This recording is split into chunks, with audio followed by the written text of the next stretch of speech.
నమస్తే, తెలుగు రాజ్యంకి స్వాగతం. నేను మీ సంధ్య.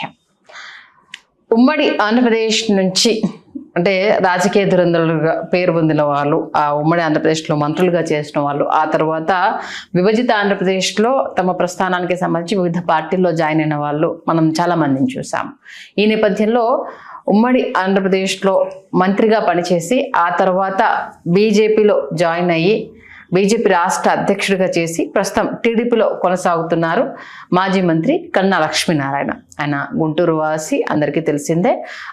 కన్నా అన్న ఓ ప్రాచుర్యంతో ఆయనను పిలుచుకుంటారన్న విషయం కూడా మనం చూసాం. ఈ నేపథ్యంలో గుంటూరులో మైనార్టీ వర్గానికి మంత్రి పదవి ఇద్దాము అన్న ఆలోచనలతో అధిష్టానం ఉన్నట్టుగా తెలుస్తుంది. ఈ నేపథ్యంలో నేను ఉన్నాను, నన్ను కూడా ఒకసారి నా వైపు కూడా చూడండి అంటూ తనదైన రీతిలో పావులు కదుపుతున్నట్టుగా తెలుస్తుంది. మరి కన్నా లక్ష్మీనారాయణ గారికి ఎంతవరకు మంత్రి పదవి వచ్చే అవకాశం ఉంది, మరి ఆయన చేస్తున్న ప్రయత్నాలు ఏంటి, అలాగే ఒక్కసారి ఆయన రాజకీయ జీవితాన్ని కూడా తరచి చూసే ప్రయత్నం చేద్దాం. ఇదే అంశానికి సంబంధించి పూర్తి విశ్లేషణ అందించడానికి చరిత్రకారులు, రాజకీయ విశ్లేషకులు చిల్లగడ్డ శ్రీకాంత్ గారు మనతో ఉన్నారు. ఆయన మాట్లాడాను. శ్రీకాంత్ గారు నమస్తే. నమస్కారం సంధి. అటు ఆల్మోస్ట్ 3 పార్టీలో కొనసాగినట్టు అంతేనా? ఏంటి అసలు ఆయన ఇప్పుడు మంత్రి పదవి కోసం చాలా పెద్ద ఎత్తున లాబింగ్ చేస్తున్నట్టుగా తెలుస్తుంది. మరి కన్నా లక్ష్మీనారాయణ గారికి మంత్రి పదవి వచ్చే అవకాశం ఎంతవరకు ఉంది? కాసేపు ఆయన ప్రయత్నిస్తున్నారా, ప్రయత్నించడం లేదా అన్న విషయాన్ని పక్కన పెడితే, ఒక దీర్ఘకాలం రాజకీయాల్లో కొనసాగినటువంటి, మరీ ముఖ్యంగా ఉమ్మడి గుంటూరు జిల్లాలో కాపు సామాజిక వర్గంలో పుట్టి, ఆ సామాజిక వర్గంలో పుట్టి కాంగ్రెస్ పార్టీలో 89 ఎన్నికల తర్వాత మొట్టమొదటిసారి ఆయన పెదకూరపాడు నియోజకవర్గం నుంచి గెలిచి 94 వరకు రాష్ట్ర మంత్రిగా రాణించి 2004లో తర్వాత రాజశేఖర రెడ్డి గారి హయాంలో కాంగ్రెస్ పార్టీ అధికారంలోకి వచ్చిన తర్వాత 2014 వరకు కూడా రాష్ట్ర మంత్రిగా దశాబ్ద కాలం కొనసాగినటువంటి అరుదైనటువంటి రాజకీయ నేత కన్నా లక్ష్మీనారాయణ గారు. ఓకే, ఇక్కడ ఉమ్మడి గుంటూరు జిల్లాని మనం ఒకసారి తరచి చూస్తే, ఒకసారి దాని నేపథ్యాన్ని మనం తరచి చూస్తే ఇక్కడ ఏమవుతుందంటే, ఈ భూమండలంలో భౌగోళికంగా 3,50,000 పైచిలుకు ఓటర్లు కమ్మవారు ఉన్నటువంటి ప్రాంతం ఉమ్మడి గుంటూరు జిల్లా. ఒకప్పుడు 19 శాసనసభ నియోజకవర్గాలు ఉండే, ఆ తర్వాత 17 శాసనసభ నియోజకవర్గాలుగా 2009 తర్వాత ఏర్పడినటువంటి గుంటూరు జిల్లాలో ఇక్కడ ఇది మా ప్రాంతం, ఇది మా యొక్క ఆర్థిక, సాంస్కృతిక, సామాజిక, రాజకీయ కేంద్రం అని కమ్మవారు భావించేటటువంటి ప్రాంతం ఉమ్మడి గుంటూరు జిల్లా. అటువంటి జిల్లాలో కన్నా లక్ష్మీనారాయణ గారు సుదీర్ఘకాలం రాష్ట్ర మంత్రిగా రాణించడం అనేది సాధారణమైన విషయం అయితే కానే కాదు. ఆయన వరుసగా తెలుగుదేశం పార్టీ ప్రభంజనంలో కూడా 89, 94, 99, 2004 వరుసగా 4 పర్యాయాలు శాసనసభ్యుడిగా, 2009 కూడా గెలిచినటువంటి వరుసగా 5 పర్యాయాలు 2009కి ఆయన గుంటూరు పశ్చిమ నియోజకవర్గానికి వచ్చారు.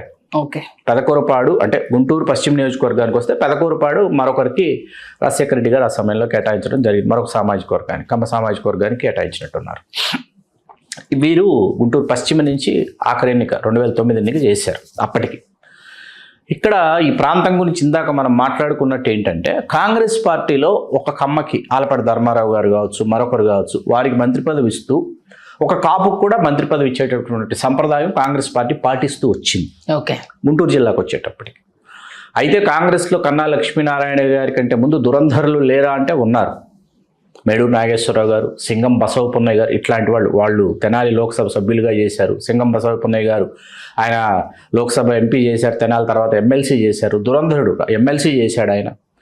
వీళ్ళందరూ కూడా అక్కడ ప్రాతినిధ్యం వహించినప్పటికీ తెలుగుదేశం పార్టీ అనేది ఏర్పడిన తర్వాత, తెలుగుదేశం పార్టీ అధికారంలోకి వచ్చిన తర్వాత, వంగవీటి మోహన్ రంగారావు గారిని అంతమొందించిన తర్వాత వారి జాబితాలో, తెలుగుదేశం పార్టీ ప్రభుత్వంలో జరిగింది వంగవీటి మోహన్ రంగారావు గారిని అంతమొందించడం, వారి జాబితాలో అంతమొందించాలి అని అనుకుంటున్నటువంటి జాబితాలో యువజన కాంగ్రెస్ నాయకుడైనటువంటి కన్నా లక్ష్మీనారాయణ గారు కూడా ఉన్నారన్నది అంతే వాస్తవం. ఓకే, ఏ సంవత్సరంలో ఇది? 89 తర్వాత. ఓకే, రంగా గారి హత్యానంతరం 94 ఎన్నికల్లో తెలుగుదేశం పార్టీ అధికారంలోకి వచ్చిన తర్వాత కన్నా లక్ష్మీనారాయణ గారిని అంతమొందిద్దాం అనేటటువంటి పరిస్థితి కూడా ఒక దశలో. ఈ విషయాన్ని నేను కల్పించి వండి వార్చడం లేదు, కన్నా లక్ష్మీనారాయణ గారు స్వయంగా పలు ఇంటర్వ్యూలు తెలియజేశారు. ఓకే, కాంగ్రెస్ పార్టీలోనే కొనసాగారు. 14 ఎన్నికల్లో కాంగ్రెస్ పార్టీ అభ్యర్థిగానే ఆయన రంగంలో ఉన్నారు. 14 ఎన్నికలకు ముందు ఒక దశలో ముఖ్యమంత్రిగా కూడా కన్నా లక్ష్మీనారాయణ గారి పేరు ప్రస్తావనలోకి వచ్చింది. కాపు సామాజిక వర్గానికి ఇవ్వాలనుకుంటే కాంగ్రెస్ పార్టీతో కలిసి ప్రయాణం చేసినటువంటి వాళ్ళలో హూ ఇస్ ద సీనియర్ అనేటప్పుడు మీకు కన్నా లక్ష్మీనారాయణ గారి పేరే ప్రముఖంగా ప్రస్తావన వచ్చింది. రంగా గారు శాసనసభ్యుడిగా ఉంటూ కన్నా లక్ష్మీనారాయణ గారు యువజన కాంగ్రెస్ నాయకుడిగా ఉంటున్నటువంటి ఫోటోలు ఇవాళ సాంఘిక మాధ్యమాల్లో హల్చల్ చేసినటువంటి విషయం మనందరికీ తెలిసిందే. రంగా గారితో పాటు కన్నా లక్ష్మీనారాయణ గారు, అంబటి రాంబాబు గారు, గుడివాడ గురునాథరావు గారు, జక్కంపూడి రామ్మోహన్ రావు గారు, పుంజాల సుధీర్ కుమార్ గారు, వీళ్ళందరూ ఒక టీం అన్నమాట కాంగ్రెస్లో. వీళ్ళంతా యువజన కాంగ్రెస్లో టీము. వీళ్ళందరిలో రంగా గారు సీనియర్. వీళ్ళందరూ ఇంకా ఎమ్మెల్యేలు కాలేదు. వంగవీటి మోహన్ రంగారావు గారు ఎమ్మెల్యే అయిపోయారు 85లో. అయిపోయిన తర్వాత వంగవీటి మోహన్ రంగారావు గారు ఇమేజ్, చరిష్మా ఇవాళ తెలుగుదేశంలో 3 ఎన్నికలు చేసి రెండోసారి శాసనసభ్యుడు అయినటువంటి బొండా ఉమామహేశ్వరరావు గారు కూడా వంగవీటి మోహన్ రంగారావు గారి ఫాలో అయ్యారు. ఆ ఫోటోగ్రాఫ్స్ కూడా ఇవాళ సోషల్ మీడియాలో మనం చూడొచ్చు. ఆ సమయంలో ఆ ప్రాంతంలో ఉమ్మడి గుంటూరు, ఉమ్మడి కృష్ణా, ఉమ్మడి ప్రకాశం, ఉమ్మడి పశ్చిమ గోదావరి, తూర్పుగోదావరి జిల్లా రాజమండ్రి వరకు, ఇటు ఖమ్మం జిల్లా వరకు, ఖమ్మం నుంచి మళ్ళీ హైదరాబాద్ వరకు వంగవీటి మోహన్ రంగారావు గారి యొక్క అభిమానులు, అనుచరులు, అనుయాయులు అనేటటువంటి వాళ్ళు పెద్ద ఎత్తున, పెద్ద సంఖ్యలో ఆయనను అనుసరించినటువంటి ఒక సమయం అది. ఈ ప్రభావంతో రాజకీయాల్లోకి వచ్చి తనదైనటువంటి శైలిలో రాజకీయాల్లో రాణించినటువంటి కన్నా లక్ష్మీనారాయణ గారు 2014 ఎన్నికల్లో కాంగ్రెస్ పార్టీ ఆ సమయంలో అన్ని స్థానాల్లో ఓడిపోయింది, రాష్ట్ర విభజన జరిగింది కాబట్టి. ఆయన తర్వాత మీకు 19 ఎన్నికలకు ముందు వైకాపాలోకి వచ్చేసి గుంటూరు లోక్సభ నుంచి పోటీ చేస్తారు, ఈరోజు వైకాపాలో చేరుతున్నారని మొత్తం గుంటూరు జిల్లాలో, గుంటూరు కేంద్రంగా మొత్తం ప్రధాన కూడళ్లలో ఫ్లెక్సీలు కూడా ఏర్పాటు చేసేసి మళ్ళీ ఆ ఫ్లెక్సీలను తొలగించేశారు 24 గంటల సమయంలో. భాజపా వాళ్ళు పిలిచి రాష్ట్ర అధ్యక్షుడిగా ఆ సమయంలో కన్నా లక్ష్మీనారాయణ గారికి అవకాశం ఇవ్వకుండా సోము వీర్రాజు గారికి అవకాశం ఇచ్చి ఉన్నట్లయితే ఇవాళ రాష్ట్రంలో భాజపా పరిస్థితి మరోలా ఉండేది, ఇంకోలా ఉండేది, మరింత ఎదిగేది, పెరిగేది, అది వేరే విషయం. వైకాపాలోకి కన్నా లక్ష్మీనారాయణ గారు ఉండినట్లయితే ఖచ్చితంగా 2019 ఎన్నికల్లో లోక్సభ సభ్యుడు అయిపోయేవారు. ఎవరు? గుంటూరు నుంచి లేదా నరసరావుపేట నుంచి. ఆయన నరసరావుపేట కోరారు. గుంటూరు నరసరావుపేట ఏది ఇచ్చినా నాకు సరేనన్నారు. ఖచ్చితంగా ఒకసారి లోక్సభకి అయితే ఆయన వెళ్ళిపోయేవారు. భాజపాలోకి వచ్చి ఒక 5 సంవత్సరాల కాలం ఆయన కాలయాపన చేసినట్లయింది. భాజపా పెరిగింది లేదు, వర్కింగ్ ప్రెసిడెంట్గా సోమవీర్రాజు గారు ఆయన సహకరించింది లేదు. సరే, కన్నా లక్ష్మీనారాయణ గారు చుట్టూ ఉన్నటువంటి కొంతమంది వందిమాగదులను భాజపాని ఏం చేయాలో అవన్నీ చేశారు. వాటి గురించి మనం ఆ డీటెయిల్స్లోకి మనం వెళ్ళొద్దు. ఆయన పార్టీని వీడారు. ఏ చంద్రబాబు నాయుడు గారి వల్ల అయితే నాకు ప్రాణహాని ఉందన్నారు, అదే చంద్రబాబు నాయుడు గారి సమక్షంలో ఆయన తెలుగుదేశం పార్టీ తీర్థం పుచ్చుకున్నారు. సత్తెనపల్లి నియోజకవర్గం నుంచి పోటీ చేశారు. అంబటి రాంబాబు గారిని ఓడించి ఆఖరి పోరాటంగా ఇవాళ రాష్ట్ర మంత్రి పదవి కోసం ఆయన ఎదురు చూస్తున్నారు. మరొక మారు ఒక్కసారి రాష్ట్ర మంత్రిగా ఇదే చివరి ఎన్నికనేమన్నా అంటే కొంతమంది అంటే ఏజ్ ఫ్యాక్టర్ కావచ్చు, లేకపోతే సీనియారిటీ ఫ్యాక్టర్స్ కావచ్చు, వాళ్ళు ఏంటంటే కొంతమంది వైదొలగాలనుకుంటున్నటువంటి పరిస్థితులు ఉన్నాయి. గోరెట్ల బుచ్చయ్య చౌదరి గారు కావచ్చు, కన్నా లక్ష్మీనారాయణ గారు కావచ్చు, వీళ్ళందరూ ఏంటంటే నెక్స్ట్ ఎలక్షన్స్ కిమిడి కళా వెంకటరావు గారు కావచ్చు, వీళ్ళందరూ ఏంటంటే వారసుల్ని పూర్తి స్థాయిలో రంగంలోకి తీసుకొచ్చి వారసుల్ని, చింతకాయల అయ్యన్న పాత్రుడు గారు కావచ్చు, వీళ్ళందరూ వారసుల్నే తెలుగుదేశంలో గుర్తించేటటువంటి పరిస్థితి. వారసులు కాకపోతే కొత్త రక్తాన్ని, కొత్త నాయకత్వాన్ని నేను పెంపొందించి పోషిస్తాను, ప్రోత్సహిస్తానని మన నారా లోకేష్ గారు చెబుతున్నటువంటి నేపథ్యంలో ఏంటంటే వీళ్ళందరూ మనం ఇంకా రంగం నుంచి నిష్క్రమిస్తే బాగుంటుంది అనేటటువంటి పరిస్థితులు నెలకొని ఉన్నాయి. కన్నా నాగరాజు గారు కన్నా లక్ష్మీనారాయణ గారి కుమారుడు, మరొక కుమారుడు కూడా ఉన్నారు. నాగరాజు గారు ఒకసారి గుంటూరు మేయర్గా చేసినటువంటి అనుభవం వారికి ఉంది కాబట్టి వైదొలగాలి, రాజకీయాల నుంచి నిష్క్రమించే ముందు గౌరవప్రదంగా రాష్ట్ర మంత్రిగా నిష్క్రమిస్తే బాగుంటుంది, ఉమ్మడి గుంటూరు జిల్లాలో కాపు సామాజిక వర్గానికి ఇస్తే బాగుంటుంది అనేటటువంటి ఒక ఆలోచనతో ఉన్నారు. ఉమ్మడి గుంటూరు జిల్లాలో కమ్మ రాజకీయ నాయకుల మనస్తత్వం ఎట్లా ఉంటుందంటే, ఫర్ యువర్ కైండ్ ఇన్ఫర్మేషన్, నేనే సాక్ష్యం, ఎన్టీ రామారావు గారి ఇంట్లో 1994 మీకు 19 శాసనసభ నియోజకవర్గాలు అని చెప్పాను ఇందాక, 12 నియోజకవర్గాలు కమ్మలకు కేటాయిస్తే నేను దాని గురించి 12 సొంత సామాజిక వర్గానికే కేటాయించుకున్నారు. అంటే ఇక్కడ మేము ఇచ్చుకోకపోతే ఇంకెక్కడ ఇచ్చుకుంటాం, ఇది మా ప్రాంతం అన్నారు. ఆ సమయంలో కూడా మనం మాట్లాడుకున్నాం గుంటూరు వన్లో మైనారిటీలు 14 ఎన్నికలు తీసుకున్నా, 14 ఎన్నికల్లో కూడా ఒక్కసారి మీరు చూస్తే 9 నియోజకవర్గాలు 17లో 9 నియోజకవర్గాలు కమల్ పోటీ చేశారు.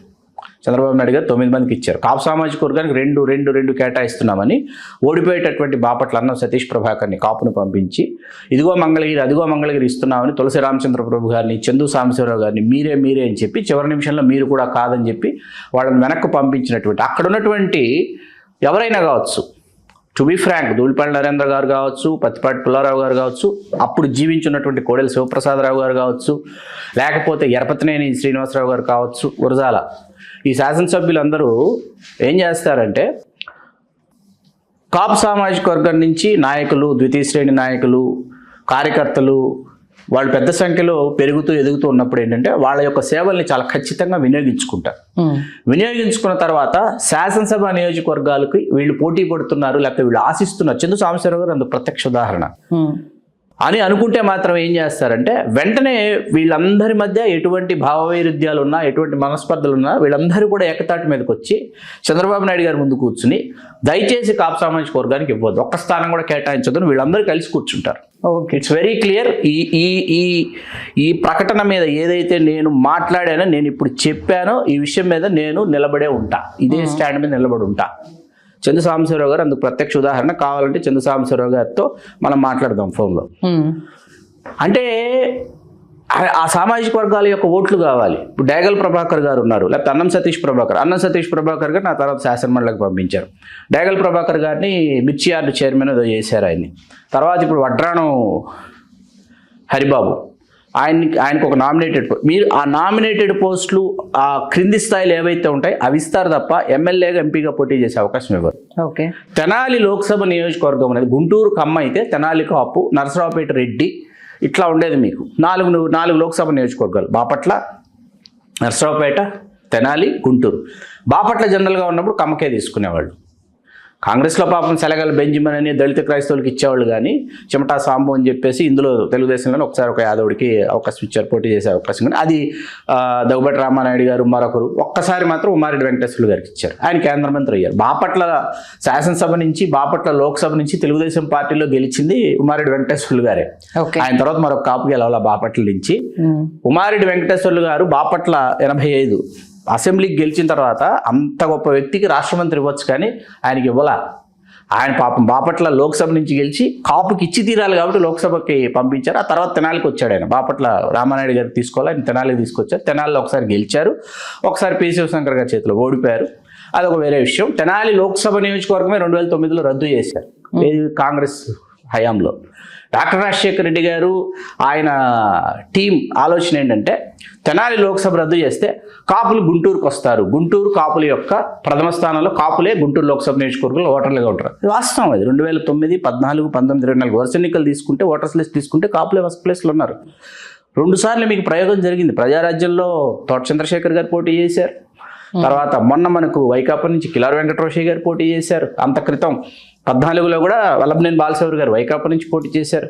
కాకపోతే పూర్తిగా ధనిక స్వామ్య వ్యవస్థలో ధన ప్రవాహం అనేది కనీ విని ఎరుగున విధంగా గల్లా జయదేవ్ గారు 2 ఎన్నికలు 14, 19 ఏది వైకాపా ప్రపంచంలో కూడా జయదేవ్ గారే గెలిచారు. ఇప్పుడు ఇవాళ దేశంలోనే అత్యంత కాస్ట్లీయెస్ట్ లోక్సభ సెగ్మెంట్స్లో గుంటూరు ఒకటి. ఓకే.